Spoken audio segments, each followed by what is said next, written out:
नमस्कार।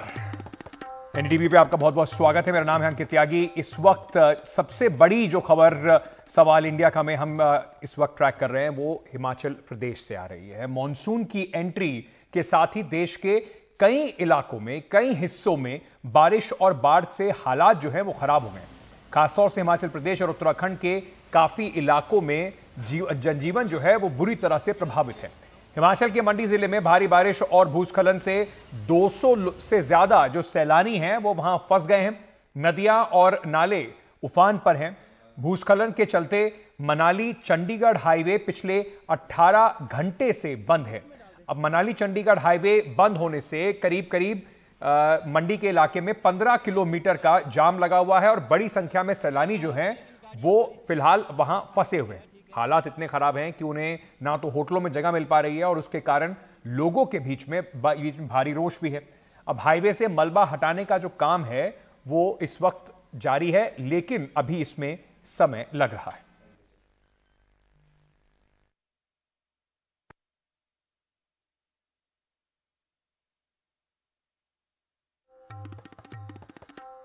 हमने प्लान बनाया था घूमने का, ठीक है, तो यहाँ पे रोड्स जाम है, इसलिए हमें रीजन वगैरह तो एग्जैक्ट पता नहीं है क्या हो रहा है क्या नहीं चल रहा है। तो हम 8 आवर्स से जैसे फंसे हुए हैं। और I'm not sure.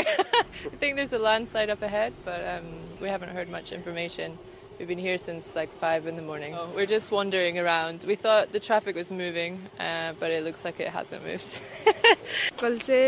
कल रात इधर आए, कल से इधर फंस गए।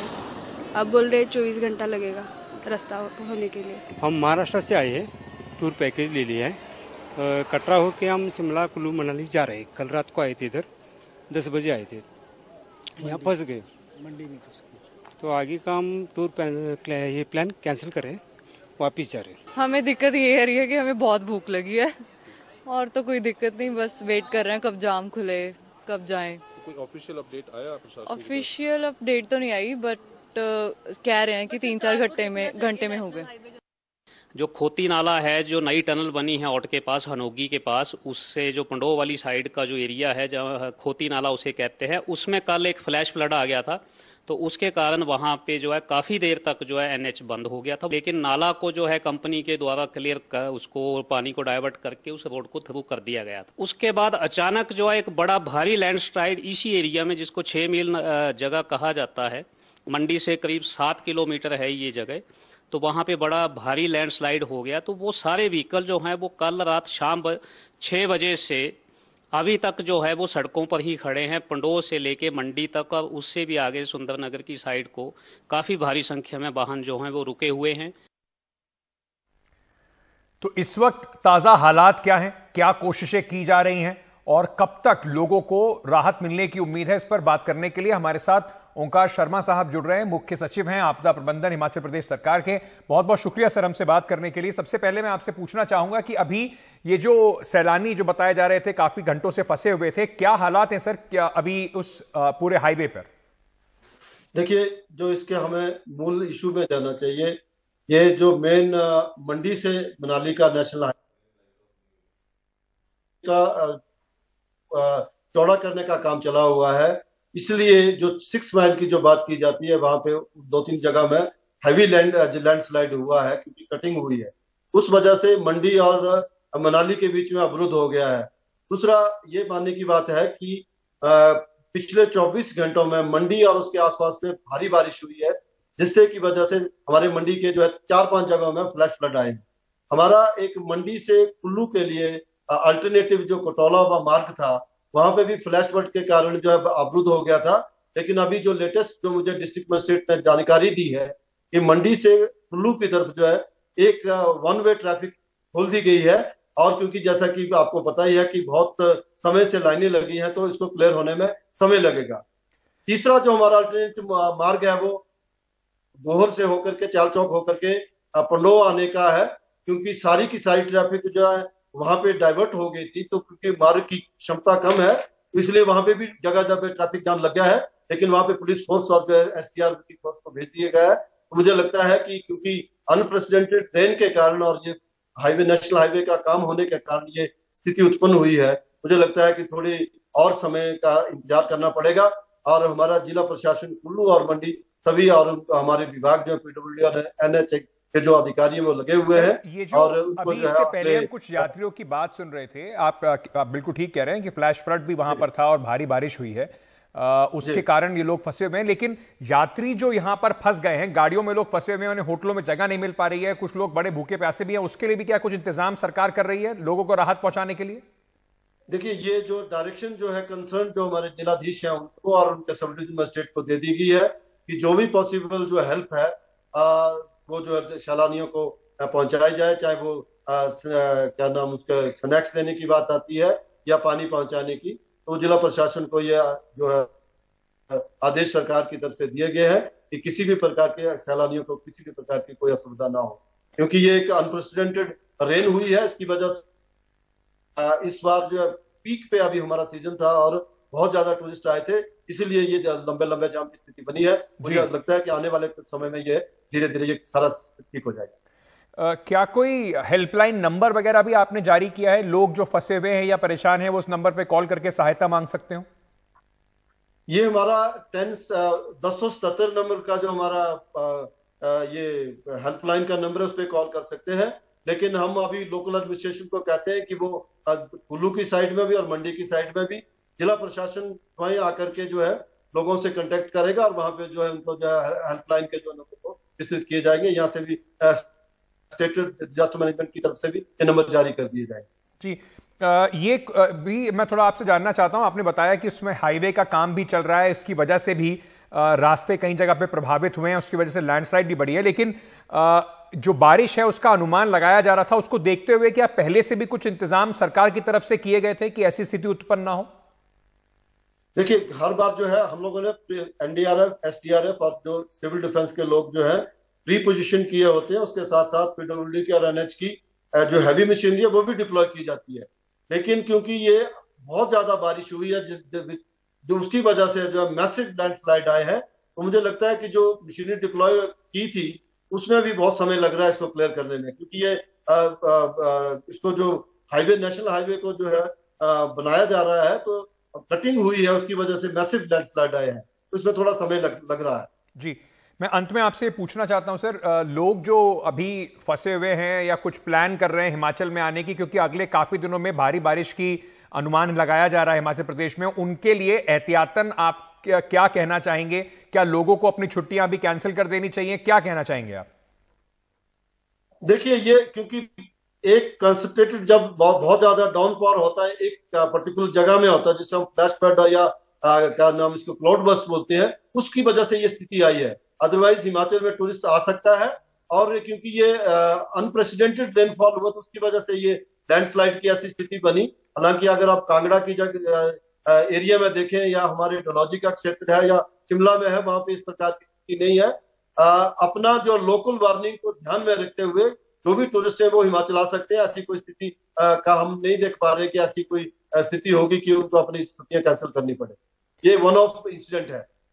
बहुत बहुत शुक्रिया सर हमसे बात करने के लिए, NDTV पे जुड़ने के लिए, और सरकार क्या कदम उठा रही है हिमाचल प्रदेश की इस स्थिति से निपटने के लिए, उस पर स्पष्ट जानकारी देने के लिए। तो अगर आप हिमाचल जा रहे हैं तो जरा देख लीजिए, आप अनुमान जो है मौसम का उसको पढ़ लीजिए, और रास्ते में अगर आप हैं तो अपने साथ खाने पीने की चीज़ ज़रूर लेके चलिए, क्योंकि इस तरह के जैसे बताया जा रहा है कि हाईवे बन रहे हैं, उसकी वजह से भूस्खलन जो हो रहा है उससे कभी भी ट्रैफिक इस तरीके से फंस सकता है और आपके लिए परेशानी ज़रूर हो सकती है। तो इस बात का ज़रूर ध्यान रखें। लेकिन हिमाचल प्रदेश के कई शहरों में जो बारिश है उससे बुरा हाल लगातार हो रहा है। बताया ये जा रहा है कि कुल्लू में भारी बारिश की वजह से बाढ़ जैसे हालात पैदा हो गए। यहाँ एक पुल टूटने से कई गाड़ियां फंस गई थी, कुछ गाड़ियां पहाड़ी नदी में जाके फंसी जिन्हें नुकसान हुआ है। ऐसे में स्थानीय लोगों के साथ साथ पहाड़ों में घूमने आए सैलानियों के लिए खासी परेशानी हो गई है।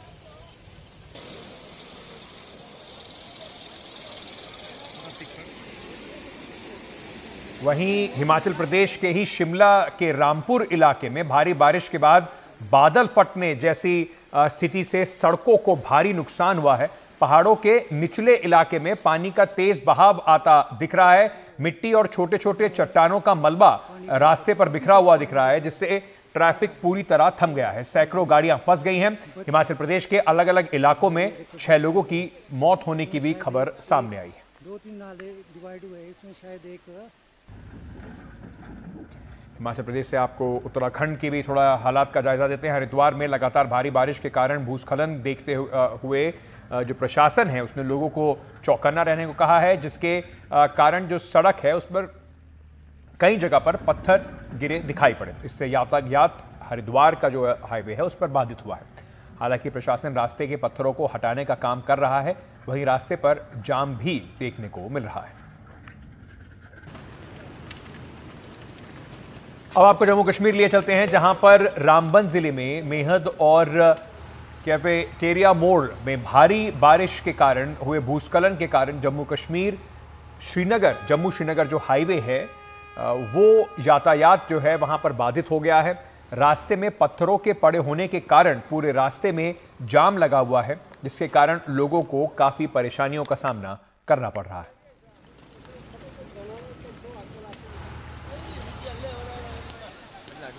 वहीं बाढ़ के जो हालात हैं और भारी बारिश से जो परेशानियां हैं वो राजस्थान के कुंभलगढ़ इलाके में भी देखने को मिल रही हैं, जहां पर कई सैलानी फंस गए भारी बारिश के कारण। बारिश के पानी से सूरज कुंड का जलस्तर अचानक बढ़ गया। बाद में स्थानीय लोगों ने रस्सी की मदद से जो पर्यटक वहां पर थे उनको बाहर निकाला। प्रशासन ने लोगों से अपील की है कि वो जलाशयों से दूर रहें, क्योंकि भारी बारिश के कारण एकदम तेजी से इनका जलस्तर कभी भी बढ़ सकता है।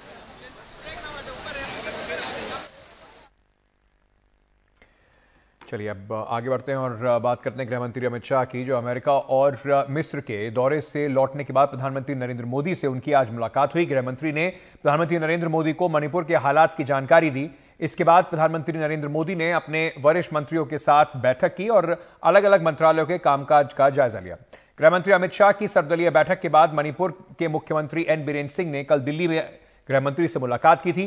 बीरेन सिंह ने कहा था कि गृहमंत्री ने हर संभव मदद का भरोसा दिलाया। आपको याद दिला दें, करीब 2 महीने होने को आए हैं। मणिपुर में हिंसा जो थी वो 2 महीने पहले शुरू हुई थी।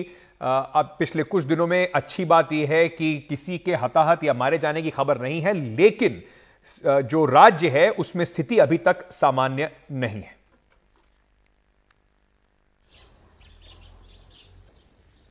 We went there to meet the Honorable Union Home Minister Amit Shah ji to take his advice so that the normalcy can be restored in the state of Manipur.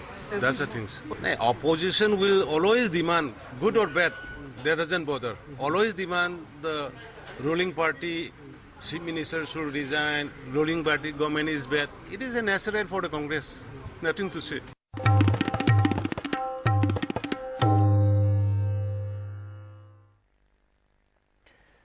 चलिए अब बात करते हैं दिल्ली की।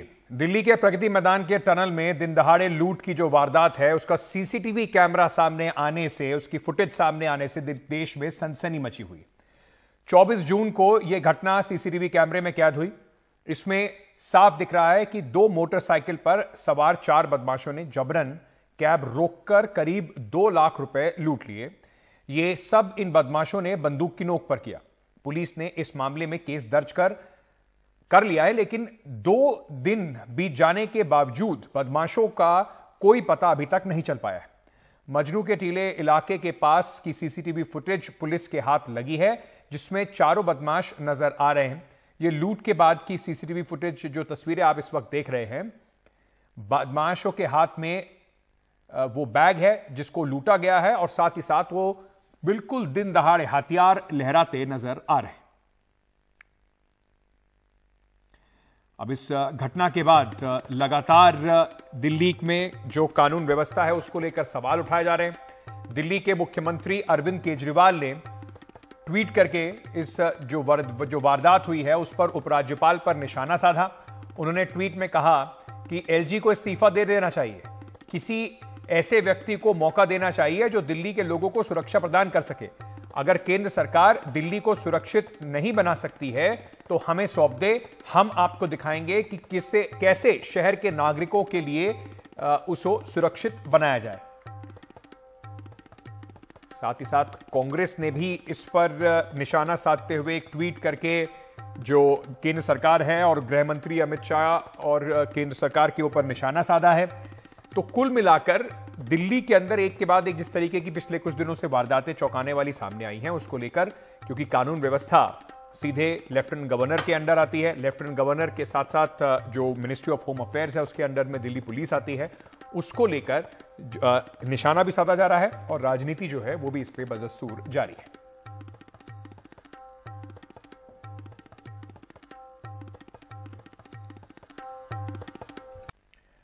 देश के कई हिस्सों में टमाटर के दाम अचानक काफी तेज गति से बढ़े। दिल्ली, हैदराबाद समेत शहरों में टमाटर के दाम 100 रुपए प्रति किलो तक पहुंच गए। कई शहरों में दाम 100 रुपए के पार भी पहुंच गए। कुछ वक्त पहले तक टमाटर 40 से 45 रुपए प्रति किलो के दाम पर बिक रहा था। अचानक दाम में इजाफा क्यों हुआ है, ये जानने के लिए देखिए हैदराबाद से हमारे सहयोगी उमा सुधीर की ये रिपोर्ट। भीषण धूप हो या बारिश, उसका असर सब्जियों के दाम पर जरूर पड़ता है। आज हैदराबाद में टमाटर बिक रहा है 100 रुपए किलो। सिर्फ 2-3 दिन की बात है कि टमाटर 70 रुपए किलो बिक रहा था और आज हो गया है वो 100 रुपए किलो। ऐसा एक क्रेट जो आप देख रहे हैं जिसमें कि 22 से 24 किलो टमाटर आते हैं, इसको होलसेल में 1800 रुपए तक ऐसा एक क्रेट बिक रहा है और सप्लाई की कमी की वजह से ये हो रहा है। हमें बताया जा रहा है कि जो हीट वेव हुआ और उसके बाद थोड़ी बहुत बारिश हुई, उसकी वजह से टोमेटो का जो सप्लाई है वो कम हो गया और फिर यहाँ पर जो सप्लाई आती है वो मदनपल्ली, चित्तूर डिस्ट्रिक्ट मदनपल्ली से आती है, कर्नाटका बंगलुरु में भी वही जाती है। लेकिन ट्रांसपोर्ट के कॉस्ट भी जब बढ़ गए हैं तो टमाटर का दर बढ़ गया है। दूसरी जो सब्ज़ी बहुत महंगी पड़ रही है वो है मिर्ची, जिसका दाम 80 रुपए किलो या फिर 100 रुपए किलो तक भी हो गया है। और इसके अलावा एक और आइटम जो हम किचन में मसालों के साथ यूज़ करते हैं, अदरक, उसका भी रेट बहुत बढ़ गया है। पिछले हफ्ते 160 रुपए किलो था और अब 320 रुपए किलो, यानी कि पूरा का पूरा डबल हो गया इसका रेट। अदरक का रेट इतना बढ़ने का कोई खास वजह? 6 साल 7 साल से सस्ता था, 100 में 4 किलो 5 किलो 6 किलो बिके। अभी आसाम में एक ट्रक पूरा तालाबों में डाल दिए लहसुन, यूपी में। अभी उन लोगों का ज़्यादा फसल नहीं डाल रहे। अभी 90% डाले, 10% डाले, उतना यानी कि सप्लाई कम हो गया। सप्लाई है मत सस्ता हो गया तो उन लोग खेत वाले बंद कर दिए, दूसरा आइटम डाल ले रहे, आलू प्याज वो डाल ले रहे। लेकिन पिछले हफ्ते भी जैसे हमने देखा 160 रुपए किलो मिला, उसके पहले तो 100 रुपए जैसे आप कह रहे हो ना, 100 रुपए में भी मिल रहा था। अब 4 केजी भी था, 5 केजी भी था। अभी हमारे को डायरेक्ट अभी ले रहे तो 280 रुपए किलो मार्केट में। अभी साफ कर रहे थे 310 रुपए किलो पड़ रहा, कल एक 10 रुपए मिलता पाव के पीछे। अदरक का दाम भी बढ़ गया है, यानी कि किचन में बहुत मुश्किल होगा आपको। हाँ जी, अदरक रहता, फिर एक दिन रुकने वाला भी रहता, 15 दिन भी रुकने वाला अदरक रहता। ये 15 दिन रुकने वाला अदरक रेट ज़्यादा है, वो पानी वाला अदरक रेट कम है। तो वैरायटी में फ़र्क है और उसके साथ रेट में भी फ़र्क आता है। हैदराबाद से कैमरा पर्सन नागराजू के साथ उमा सुधीर, एनडीटीवी इंडिया के लिए।